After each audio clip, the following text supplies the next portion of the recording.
Hey Team Bio, sorry for the tardiness of this screencast, especially to Campbell, who was wanting to do it this morning. I apologize, it's 5:04 and I'm only recording it now. Okay, so this is a screencast about atomic structure and chemical bonding, and most of this should be a review from the things that you've learned in methods, so nothing should be super new here. Okay, an atom. What is it? It's the smallest unit of matter that retains the properties of an element.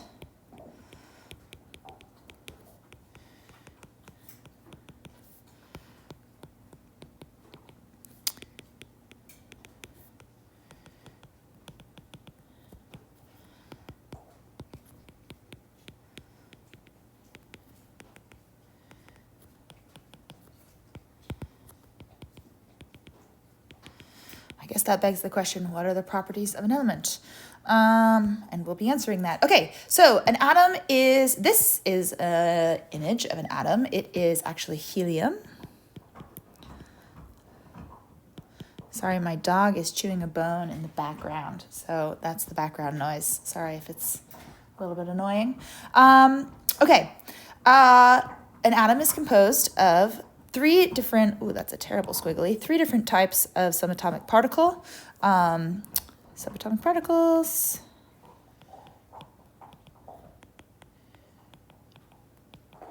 They are protons, neutrons, and electrons. Protons have a positive charge, neutrons have no charge, and electrons have a negative charge. This is, as I said, an image of helium. Here we have the electrons depicted in an electron cloud, and here we have them depicted kind of in a circle. The cloud is a slightly more accurate representation of where the electrons are, because this is kind of just like an area of probability of where the electrons could be. But you should know that this is not drawn to scale. If the entire atom were the size of a baseball stadium, the nucleus would be, at the center, would be a size of a pea, and the electrons would be like gnats flying around in the stands. Okay, so protons, what are they doing? They have a positive charge, and they determine the element.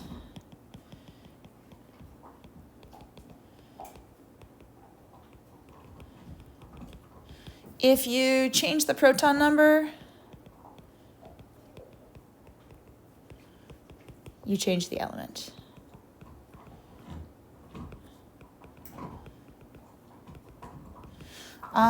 Electrons. They have a negative charge, and electrons determine the overall charge of the atom.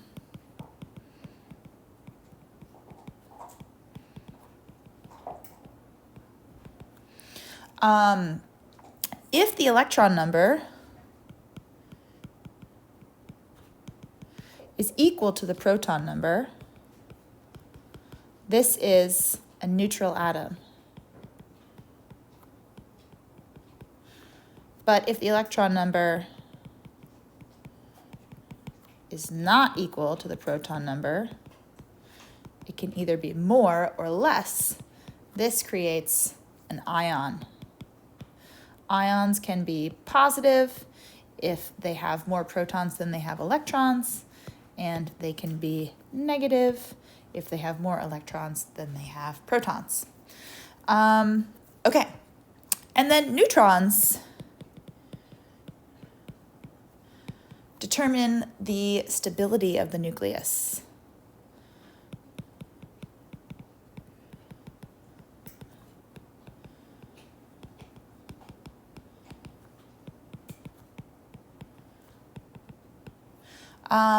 If you change the neutron number,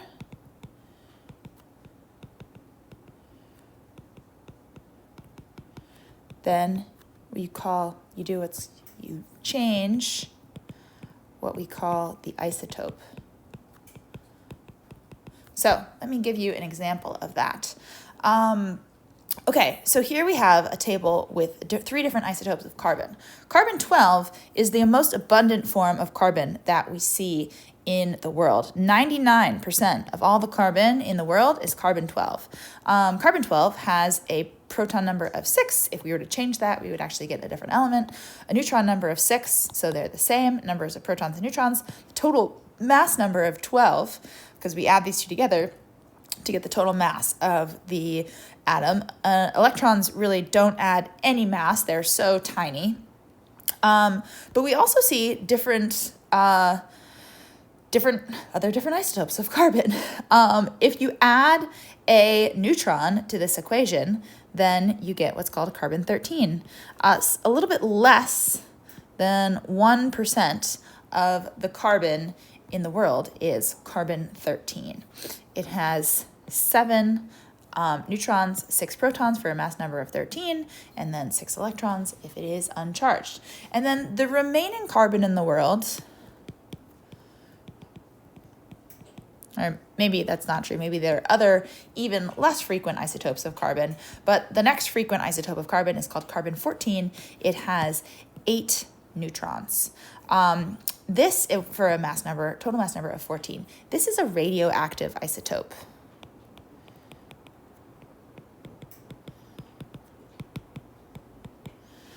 And what this means is that it is unstable.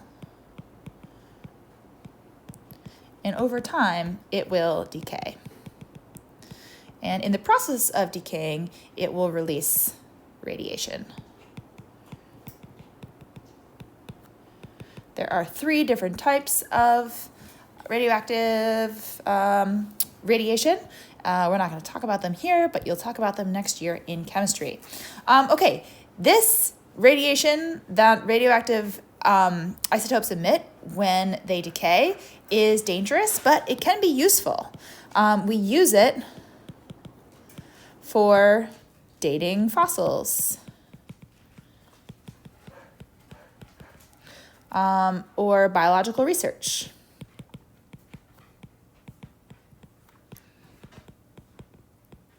Specifically for tracing carbon through a system.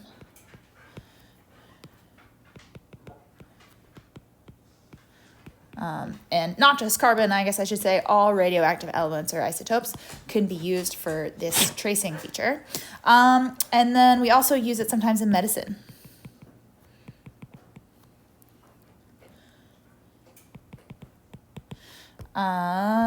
Also usually as some sort of chemical tracer. Okay, so brings us down next here to our abbreviated periodic table.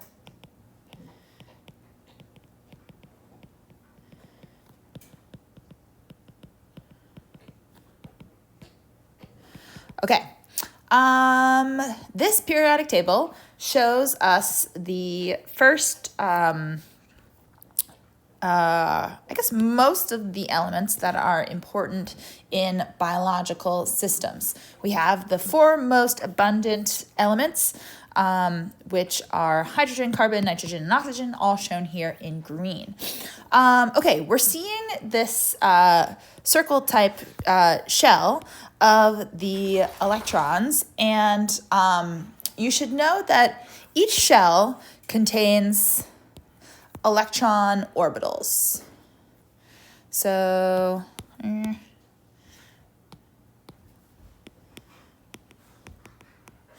orbitals are discrete volumes of space in which electrons are likely to be found.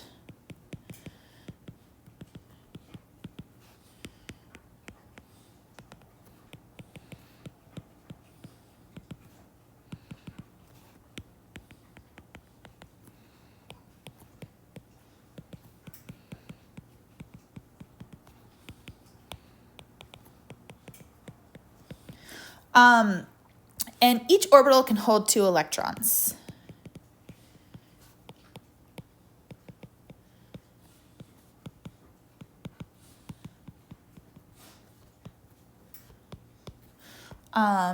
So when an orbital is full, it's holding 2 electrons. If it's not full, it's just holding 1. Okay, so in our first shell, this first shell contains 1 orbital.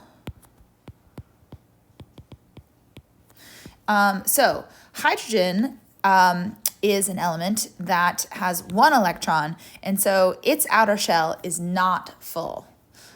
Whereas helium, its outer orbital is full. It contains 2 electrons. Our second shell has 4 orbitals. And so to be full, you need 8 electrons. The outer shell of any, period? Well, how's the periodic table laid out? I think it's periods and rows.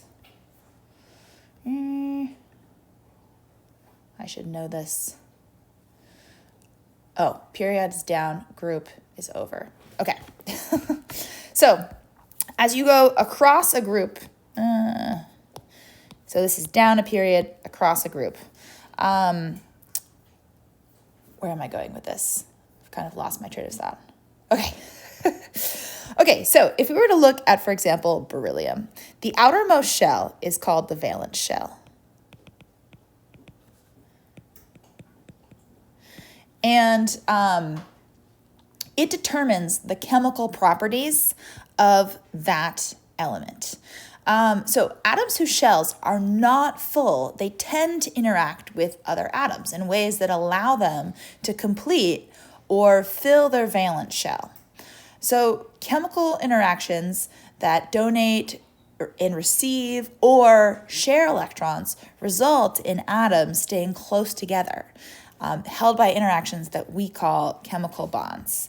So the number of electrons in this outer shell and the number that the outer shell needs to be full is going to determine the chemical properties of every element. So we said that carbon is such a good molecule to build such a good element to build complex compounds with, is because it can take 4 bonds, and these bonds are very stable and strong. Okay, so once again, the valence shell determines the different chemical properties and of a different elements, and the need or the desire, not that elements or atoms have desires, but filling the valence shell gives I already said it. Basically, atoms stay close together. They're held by attractions that we call chemical bonds. Okay, I'm sorry I'm recording the screencast so late. I'm getting all jumbly in my mind. Okay, so there's writing on your, I forgot to take it off, so I apologize for the writing here. It's actually useful and good. 3 different types of bonds that we're going to talk about. Ionic. There's an N in ionic. An ionic bond is a donate/receive electron type of bond. Okay, here we have 2 elements. We have sodium and chlorine. Notice that sodium has 1 electron in its outermost shell, its valence shell. It wants to get rid of this. And chlorine has 1 missing electron from its outermost shell. So these 2 are actually a very happy pair. Sodium is really happy to get rid of a electron, and chlorine is really happy to pick one up. But when they do this, they become ions. You'll notice now, because sodium has gotten rid of 1 electron, it now has an overall positive charge. And chlorine, because it's picked up 1 electron, it now has an overall negative charge. These are both now ions. And the attraction between this now positive ion and this negative ion holds these 2 atoms together and creates what we call table salt. A property of an ionic bond is that it's always going to occur in a 1-to-1 ratio. Not ratio. And we could add more sodium and chloride and grow this crystal bigger and bigger and bigger. It doesn't have a finite size. The crystal could be as big as there are sodium and chloride ions to associate and hold together.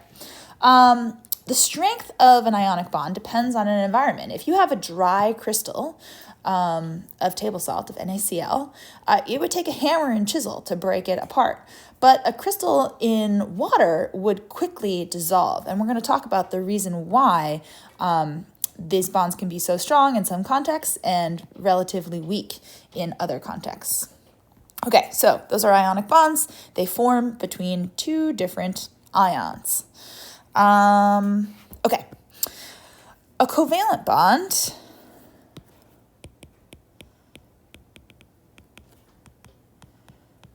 instead of a give and receive relationship, it's a sharing of electrons. And atoms that are held together by covalent bonds, we call molecules. They make a molecule. Okay, so this table down here has a couple different ways of describing or showing different types of covalent bonds.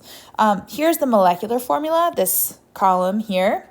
Here is the electron distribution diagram, and it shows how each atom completes the outer shell by sharing the electron. So for in the example of hydrogen, hydrogen is has one electron. When it's solo, it wants to complete its outermost shell, its valence shell, with two electrons, and so it forms one bond. So this structural formula, this straight line, actually represents two shared electrons. And then here's the space filling model, which shows us kind of what the electron cloud would look like around the molecule. So all these three things are showing the same thing. Here again, we have an oxygen. I guess this is showing us that covalent bonds can either come as single bonds and they can also come as double bonds.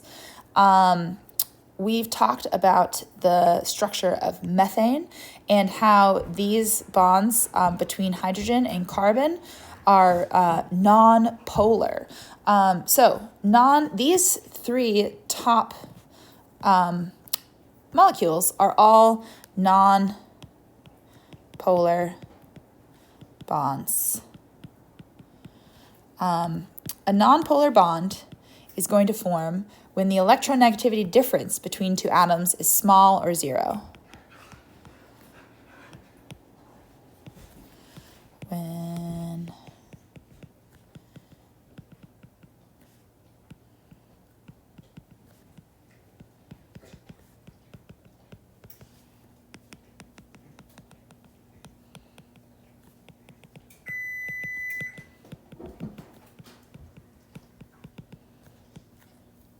two atoms is small or zero. Okay, so for example, the electronegativity difference between carbon and hydrogen is very small, so this is a non-polar bond. And the electronegativity difference between oxygen and oxygen is zero. They have the same electronegativity, so this is, again, a non-polar bond. You can't have a polar bond between two atoms of the same element. Electronegativity, remember, is the ability of the nucleus to pull on electrons.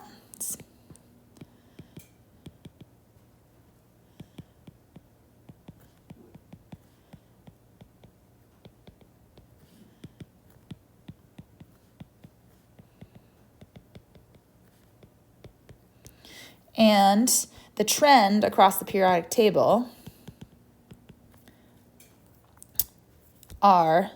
it increases as you go over a group and increases as you go up a period. So, for example, the most electronegative element on the periodic table is fluorine. I forgot to say this, but the atoms, the elements that are in this last period, they're very stable. They're inert. very stable, unreactive, because their outermost valence shells are totally full already. And we call these the noble gases. They don't react really with anything because their valence shell is full. Okay, so back to this part. We do have an example of a polar bond. It's down here between oxygen and hydrogen. These are both polar covalent bonds. And polar bonds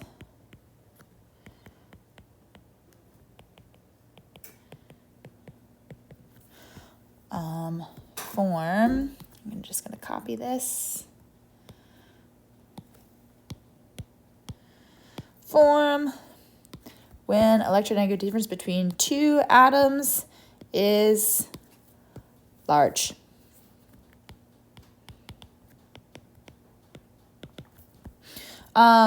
So we talked about some of the properties of water because these electrons in this covalent bond are unequally shared. Oxygen, the nucleus of all the protons within the nucleus of this oxygen are able to pull on these electrons more than the hydrogen nuclei are.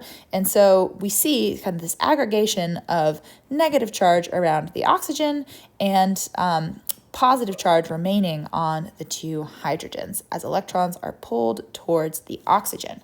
So it leaves us with a polar molecule, which has a slightly negative side and then a slightly positive side, or two slightly positive sides. Okay, polar molecules can engage in what we call hydrogen bonding.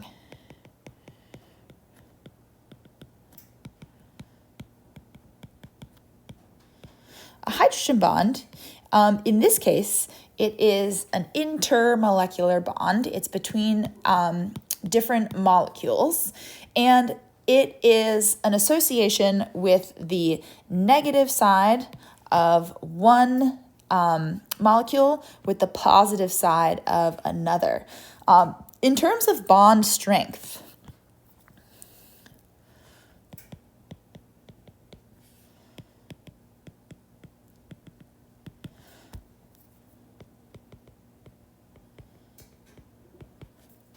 we have covalent being the strongest, followed by ionic, followed by hydrogen. I think, which kind of makes sense. An ionic bond is a bond that is firmly held in place by a full positive and negative charge. Here, a hydrogen bond is just a partial positive and negative charge, and so it's not as strong as an ionic bond. This is if we're looking at one singular bond, covalent, ionic, and hydrogen. Sometimes the sum of many different bonds or forces can break different associations. So you'll see that when we have hydrogen, the ability to form associations between ions in water that we can dissolve ionic compounds with hydrogen bonds, essentially. And we'll talk more about that in the lab that we do next week. Okay, so this is it. A complete review of the chemistry that you learned in methods, hopefully. I will see you all in class next week.